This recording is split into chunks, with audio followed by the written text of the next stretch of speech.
నమస్తే, welcome to మనం TV. నేను మీ ప్రియాంక. ఈ మధ్య కాలంలో చాలా మంది మోకాళ్ళు అరిగిపోయాయి అనే విషయంలో బాధపడుతున్నారు. అయితే కొంతమందికి సందేహాలు ఉండొచ్చు. మోకాళ్ళు అరిగిపోతే ఆపరేషన్ ఎందుకు చేయించుకోవాలి? ఆపరేషన్ తప్పదా? అసలు ఎందుకు మోకాళ్ళు అరిగిపోతాయి? దీనికి ఎలాంటి ట్రీట్మెంట్ అవైలబుల్ ఉంది అనే సందేహాలు ఉన్నాయి. సో వీటిని మనకి నివృత్తి చేయడానికి మనతో పాటు డాక్టర్ విజయ్ భాస్కర్ గారు ఉన్నారు. వారిని అడిగి మరిన్ని విషయాలు తెలుసుకుందాం. నమస్కారం సార్. సార్, మోకాళ్ళు అరిగిపోతే సర్జరీ ఇక తప్పనిసరినా? అబ్సల్యూట్లీ. ప్రతి అరుగుదలకి మనము ఆపరేషన్ అని మేము యాజ్ ఆర్థోపెడిక్ సర్జన్గా చెప్పమండి. దానికి మోకాలు అరగడానికి 4 స్టేజెస్ ఉంటాయి. స్టేజ్ 1, 2, 3, 4.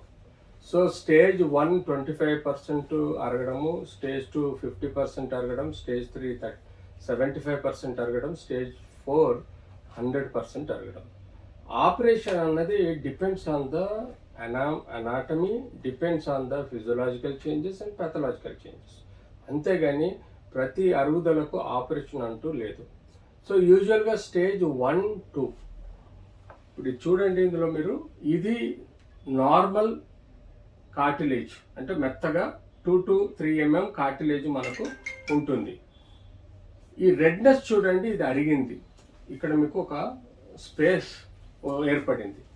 ఇలాంటి బ్లూ కలర్ లేయరు కార్టిలేజ్ అరిగిపోయి ఇలా ఎముక ఎక్స్పోజ్ అవుతుంది. దాన్ని మనం కార్టిలేజ్ అరగడం అంటాం, మోకాలు అరగడం అంటాం. సో యూజువల్గా ఈ బోన్కు ప్రెషర్ వచ్చినప్పుడు ఈ అరిగిపోయిన ఎముక దగ్గర నర్వ్ ఎండింగ్స్ ఉంటాయి కాబట్టి ఈ ప్రెషర్లో సివియర్ పెయిన్ వస్తుంది. సో ఫస్ట్ మోకాలు అరగడానికి మనకు తెలవాలంటే ఫస్ట్ పెయిన్ ఉండాలి. రెండోది, ఇందులో ఒక ఫ్లూయిడ్ ఉంటుంది, లూబ్రికేటింగ్ ఫ్లూయిడ్, సైనోవల్ ఫ్లూయిడ్ అంటాం.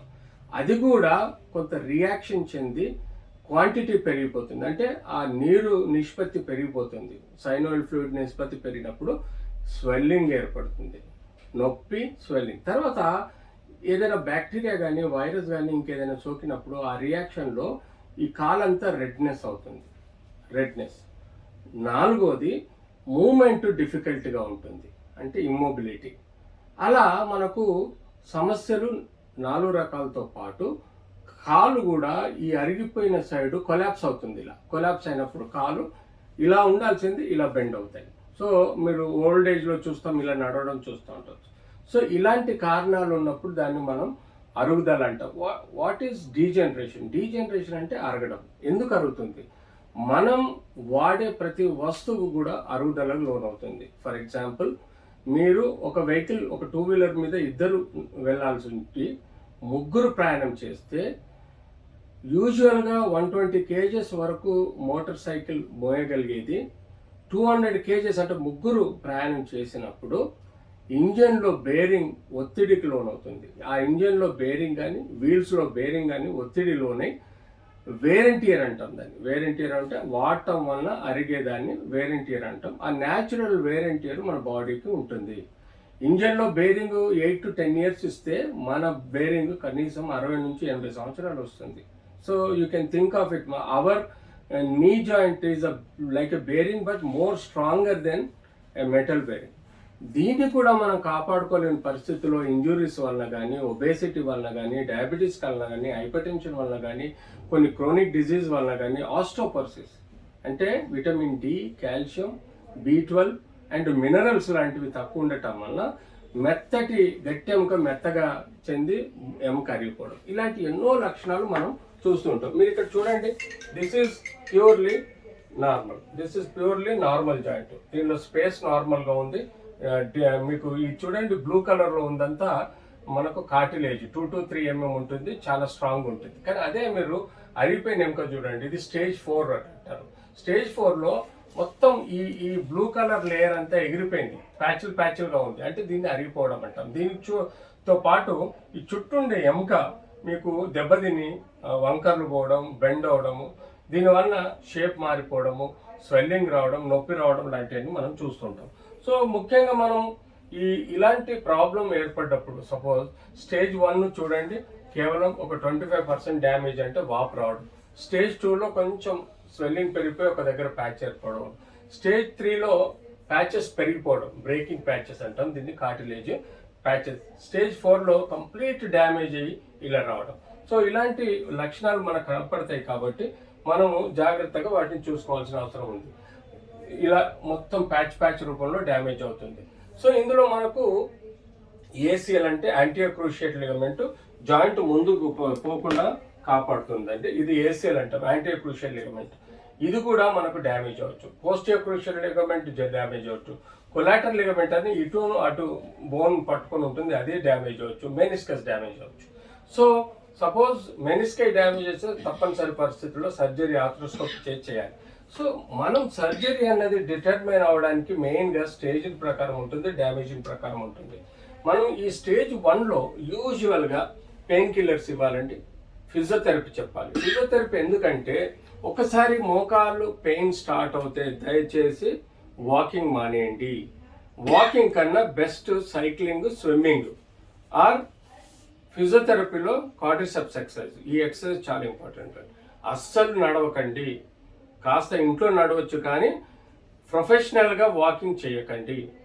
ఈవెన్ మనకు ట్రెడ్మిల్ కూడా చేయకూడదు.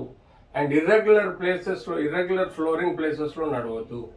సో బెస్ట్ ఎక్సర్సైజెస్ వాకింగ్ కన్నా వాకింగ్ అనేది కంప్లీట్ మన బాడీ 60 కిలోల బరువు అంటే దాదాపుగా 60% బరువు మన మోకాల మీద పడుతుంది నడిచినప్పుడు.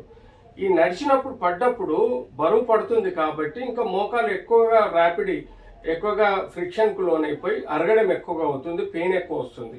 అదే మీరు సైక్లింగ్ అనుకోండి, స్విమ్మింగ్ అనుకోండి, ఆర్ కార్డిసెప్స్ ఎక్సర్సైజ్ అనుకోండి, ఇది నాన్ వెయిట్ బేరింగ్ ఎక్సర్సైజ్ అంటాం. అంటే మన బరువు మోకాళ్ళ మీద పడదు. ఈ చుట్టూండే కండరాలు, లిగమెంట్స్ అన్ని స్ట్రెంగ్తన్ అయితే బలోపేతం అయితే, ఆ బలోపేతం అయినప్పుడు ఈ జాయింట్ ఒకదాని మీద ఒకటి ప్రెషర్ పడకుండా బరువు తగ్గించి నొప్పి తగ్గుతుంది. So walking is not good. Cycling or swimming. Cycling మీకు అంతగా బయటికి పోలేని పరిస్థితుల్లో ఉంటే ఇంట్లోనే సింగిల్ టైర్ ఉన్న సైక్లింగ్ తొక్కడం ప్రాక్టీస్ చేస్తే తప్పకుండా మీకు అది ఎఫెక్టివ్గా మోకాలు నొప్పిని తగ్గించే ఆస్కారం ఉంటుంది. సో స్టేజ్ 1లో మనము ఈ ట్రీట్మెంట్ ఉందండి. స్టేజ్ 2లో మనం ప్రిఫరబ్లీ ఇంకో కొంత వైద్యం పెంచుదాం. దాన్ని ఎట్లంటే ముందు మనం సాక్స్ లాంటిది క్యాప్ ఇస్తే స్టేజ్ 2లో బ్రేస్ ఇస్తాం. ఇలా పట్టి లాంటిది పెట్టుకొని పక్కన రాడ్లు ఉంటాయి, సపోర్ట్ ఇచ్చి ఉంటుంది. దానికి తోడు మెడికేషన్ కొంచెం క్వాంటిటీ పెంచుతాము, దానికి తోడు ఫిజియోథెరపీ క్వాలిటీ పెంచుతాము. తద్వారా వాళ్ళకి స్టేజ్ 2, స్టేజ్ 3 వరకు మేనేజ్ చేయొచ్చు. కొంతమందికి స్టేజ్ 3లో నొప్పి తగ్గకపోవచ్చు. అలాంటి వాళ్ళకు మనం లోకల్ ఇంజెక్షన్స్, ఒకప్పుడు మేము స్టెరాయిడ్ ఇంజెక్షన్ ఇచ్చేవాళ్ళం. గత 20 సంవత్సరాల నుంచి స్టెరాయిడ్ ఇంజెక్షన్ ఇవ్వడం మానేసినాం. ఎందుకంటే స్టెరాయిడ్ వలన జాయింట్ ఇంకెక్కువ చెడిపోతుంది కాబట్టి దాన్ని మేము అబండన్ చేసినాం. ఆ తర్వాత మేము హైలురెనిజ్ అనే ఇంజెక్షన్ ఇచ్చాం. ఆ హైలురెనిజ్ ఇంజెక్షన్ ఈ యొక్క పొరల్ని హీల్ చేసేదానికి ఆస్కారం ఉంటుంది కాబట్టి ఆ ఇంజెక్షన్ కూడా ఈ మధ్య అవుట్డేటెడ్ అయింది. ఇప్పుడు ఈ మధ్య కాలంలో పేషెంట్ యొక్క బ్లడ్ డ్రా చేసుకొని దాన్ని సెంట్రిఫ్యూజ్ చేసి దానిలో ప్లాస్మా రిచ్ ప్లేట్లెట్ రిచ్ ప్లాస్మాని తీసుకొని దాన్ని ఈ ఎఫెక్ట్ అయిన పార్ట్లలో ఇంజెక్ట్ చేస్తాం. ఈ ఏవైతే ప్యాచ్ రూపంలో డ్యామేజ్ అయిందో ఇక్కడ మేము ఇంజెక్ట్ చేయటం వల్ల మళ్ళీ రీజనరేట్ అయ్యే ఆస్కారం ఉంటుంది.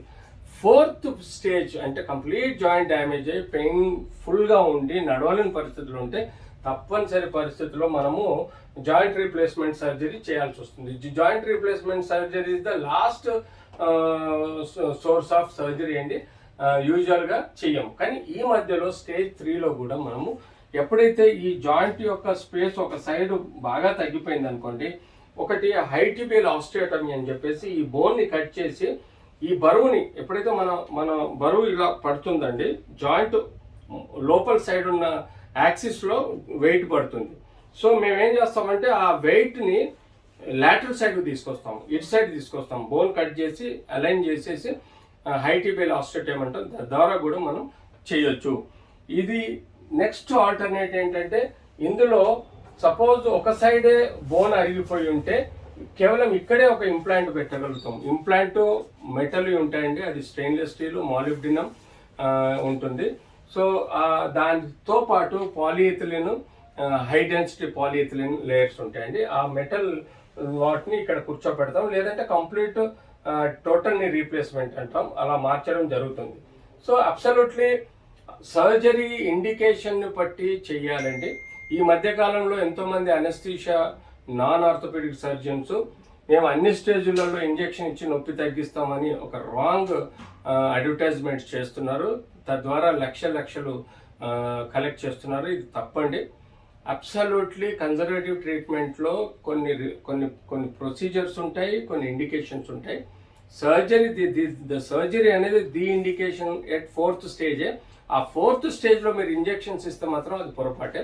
దయచేసి we advise don't give at the stage of 4 మీరు ఇంజెక్షన్స్ ఇస్తే అది పాపమేనండి, పాపం చేసినట్టు. ఎందుకంటే మీరు బయోమెకానికల్గా పూర్తిగా ఎరోడైన జాయింట్ను మీరు ఇంజెక్షన్స్ ఇచ్చి రీగ్రోత్ చేస్తా అనడం, వంకరైన బోన్ స్ట్రైట్ చేస్తామనడం, అంతేకాకుండా లిగమెంట్స్ని స్ట్రెంగ్తన్ చేస్తామనడం, నొప్పి లేకుండా నడిపిస్తా అనడం మాత్రం చాలా తప్పు పని చేస్తున్నారు.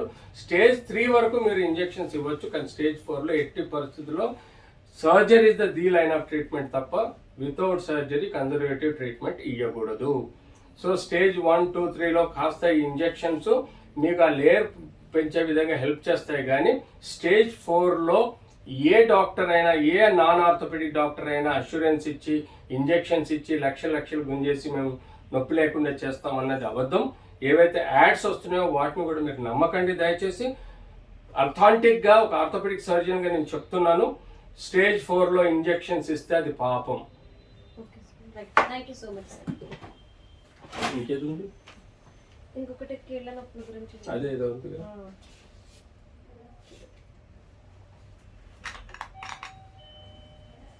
కీళ్ళవాతం రాకుండా ఉండాలంటే ఏం చేయాలి? లేదంటే కాళ్ళు తిమ్ముళ్ళు, కాళ్ళు వంకరలు తిరగడం, కండాలు పట్టేయడం వీటికి ప్రధాన కారణాలు ఏంటి?